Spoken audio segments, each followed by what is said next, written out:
Welcome to Bio World now. पिछले video में हम लोगों ने इकोसिस्टम के प्रोडक्टिविटी से रिलेटेड मल्टीपल चॉइस क्वेश्चन को डिस्कस किया था। इस वीडियो में हम लोग इकोसिस्टम के डिकम्पोजिशन से रिलेटेड मल्टीपल चॉइस क्वेश्चन को डिस्कस करेंगे। इकोसिस्टम एमसीक्यू सीरीज का क्वेश्चन नंबर 35 है, the organism that help in the breakdown of complex organic matter into inorganic substances are known as। वो ऑर्गेनिज्म जो कॉम्प्लेक्स ऑर्गेनिक मैटर को inorganic substances में तोड़ते हैं उन्हें क्या कहा जाता है? Option A producers, option B consumers, option C decomposers, option D carnivores. Correct answer है option C decomposers. Question number 36. The dead organic matters such as plant remains and dead organism remains, which is raw material for decomposition, is known as। dead organic substances जैसे पेड़ पौधे के अवशेष और मरे हुए organism के अवशेष जो डिकम्पोजिशन का रॉ मटेरियल है उसे क्या कहा जाता है? Option A detritus, option B nutrient, option C humus, option D mucus. Correct answer है option A detritus.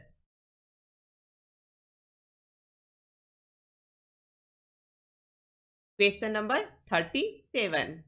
The process by which complex organic matters are broken down into inorganic substances are known as. वो process जिसके द्वारा complex organic substances simple inorganic substances में टूट जाता है उसे क्या कहा जाता है?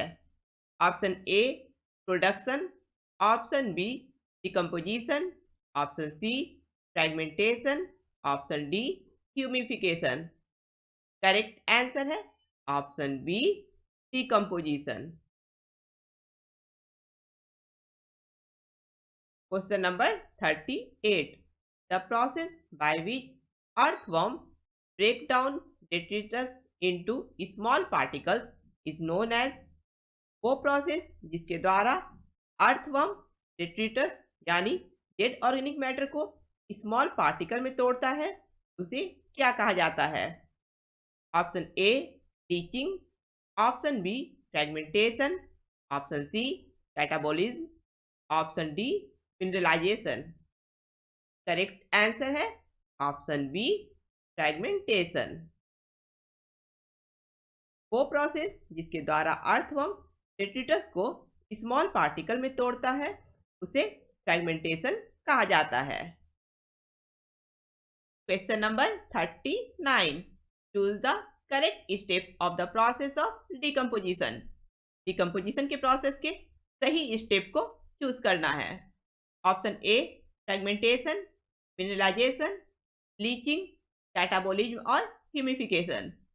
Option B mineralisation, leaching, catabolism, humification और fragmentation. Option C fragmentation, catabolism, leaching, humification और mineralisation. Option D fragmentation, leaching, catabolism, humification और मिनरलाइजेशन। डिकम्पोजिशन के प्रोसेस का सही स्टेप है ऑप्शन डी। डिकम्पोजिशन के प्रोसेस का फर्स्ट स्टेप है फ्रेगमेंटेशन। फ्रेगमेंटेशन में डेट्राइटिवोर्स जैसे अर्थवर्म डेड ऑर्गेनिक मैटर को स्मॉल इनऑर्गेनिक पार्टिकल में ब्रेक डाउन करता है। सेकेंड स्टेप है लीचिंग। लीचिंग के प्रोसेस में water soluble inorganic substance soil के डीपर लेयर में चला जाता है और प्रेसिपिटेट हो जाता है। थर्ड स्टेप है कैटाबोलिज्म।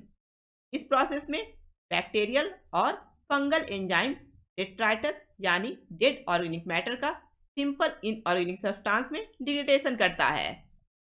फोर्थ स्टेप है ह्यूमिफिकेशन। ह्यूमिफिकेशन के कारण गहरे रंग का एमॉर्फस सब्सटेंस ह्यूमस का एक्युमुलेशन होता है। और लास्ट स्टेप है मिनरलाइजेशन।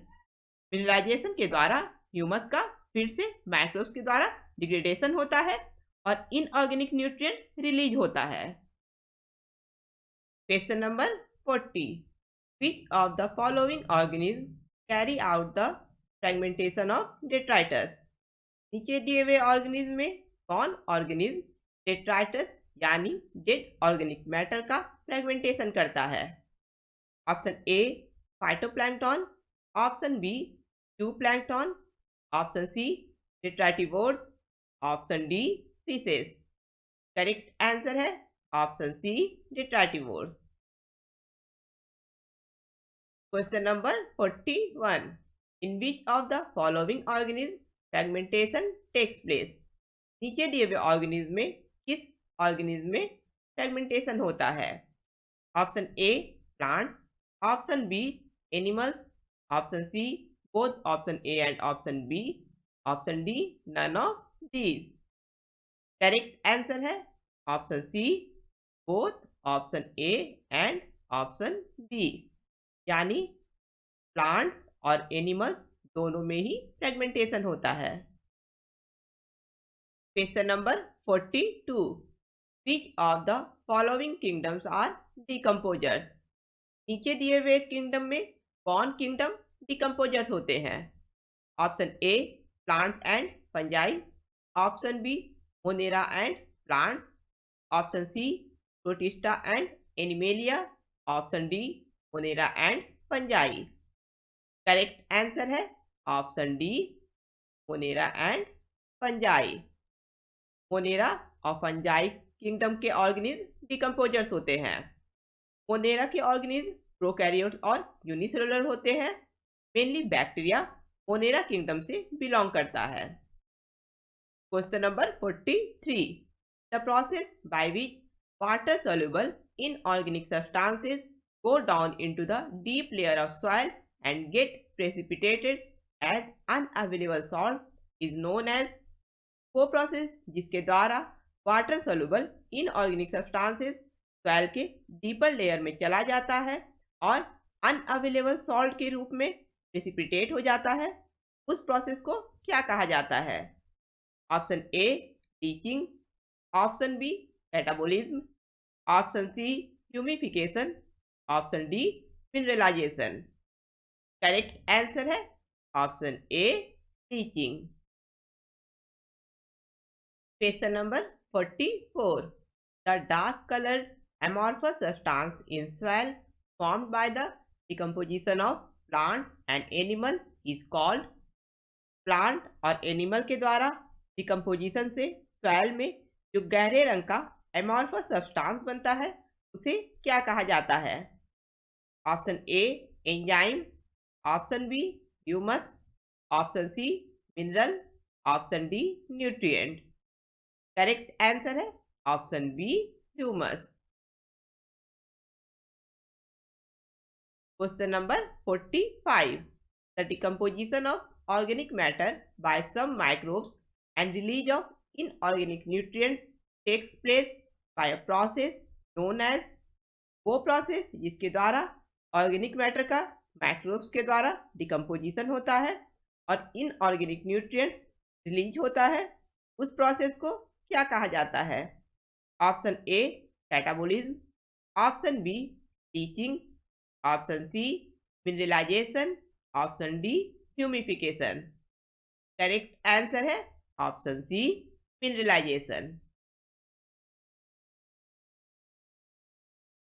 Question number 46.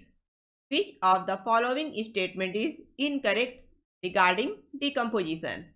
डिकम्पोजिशन के बारे में नीचे दिए हुए स्टेटमेंट में कौन सा स्टेटमेंट गलत है? Option A leaching is a process by which water soluble inorganic nutrients go down into the deeper layer of soil and get precipitated as unavailable salts. Leaching वो प्रोसेस है जिसके द्वारा water soluble inorganic substances soil के deeper layer में चला जाता है और अनअवेलेबल सॉल्ट के फॉर्म में प्रेसिपिटेट हो जाता है। ये स्टेटमेंट सही है। Option B catabolism refers to the degradation of organic matter into simple inorganic substances.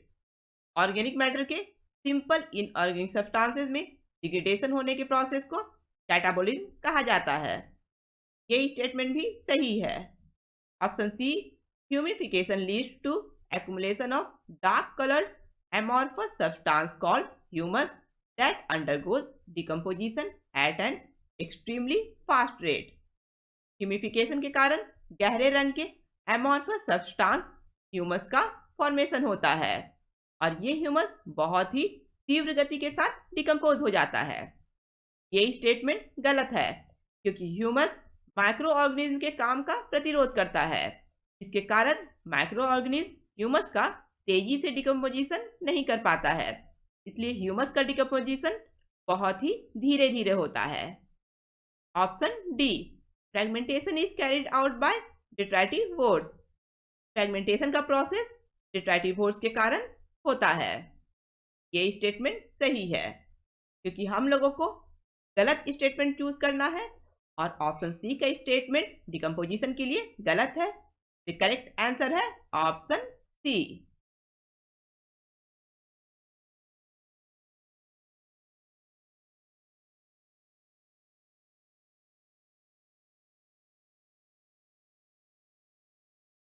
Question number 47, which of the following conditions decrease the rate of decomposition? किस condition में डिकम्पोजिशन का रेट कम हो जाएगा? Option A, detritus rich in sugar, अगर detritus में sugar का amount अधिक होगा। Option B, detritus rich in lignin and chitin, अगर डिट्राइटस में लिग्निन और काइटिन का अमाउंट अधिक होगा। Option C, warm and moist environment, अगर इन्वायरमेंट में नमी होगा और इन्वायरमेंट गर्म होगा। Option D, presence of aerobic microbes in the soil, अगर सॉइल में एरोबिक माइक्रोब्स प्रेजेंट होगा।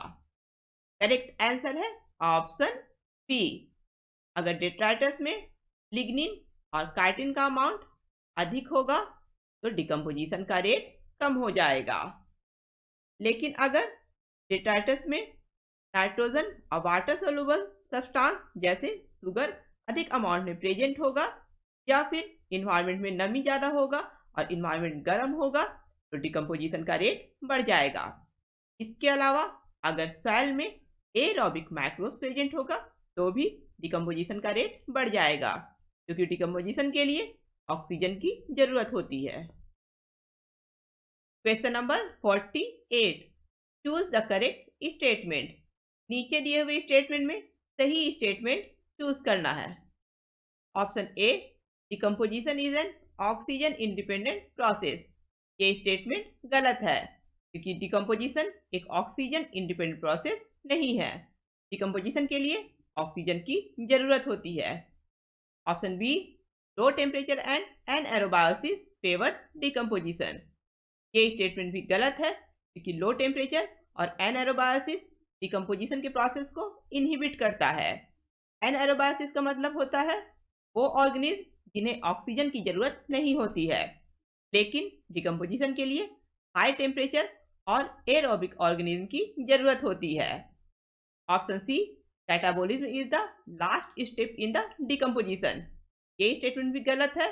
डिकम्पोजिशन का लास्ट स्टेप कैटाबोलिज्म नहीं है, डिकम्पोजिशन का लास्ट स्टेप है mineralization. Option D, humus is further degraded by some microbes and release inorganic nutrients during mineralization, mineralization के समय ह्यूमस का फिर से माइक्रोब्स के द्वारा डिग्रेडेशन होता है और इनऑर्गेनिक न्यूट्रिएंट्स रिलीज होता है। ये स्टेटमेंट सही है, इसलिए करेक्ट आंसर है option D, humus is further degraded by some microbes and release inorganic nutrients during mineralization. Next video में हम लोग इकोसिस्टम के एनर्जी फ्लो से रिलेटेड मल्टीपल चॉइस क्वेश्चन को डिस्कस करेंगे। अगर आप लोगों को ये वीडियो पसंद आया है इसे लाइक करें, अपने फ्रेंड्स के साथ इस वीडियो को शेयर करें और मेरे चैनल को सब्सक्राइब करें।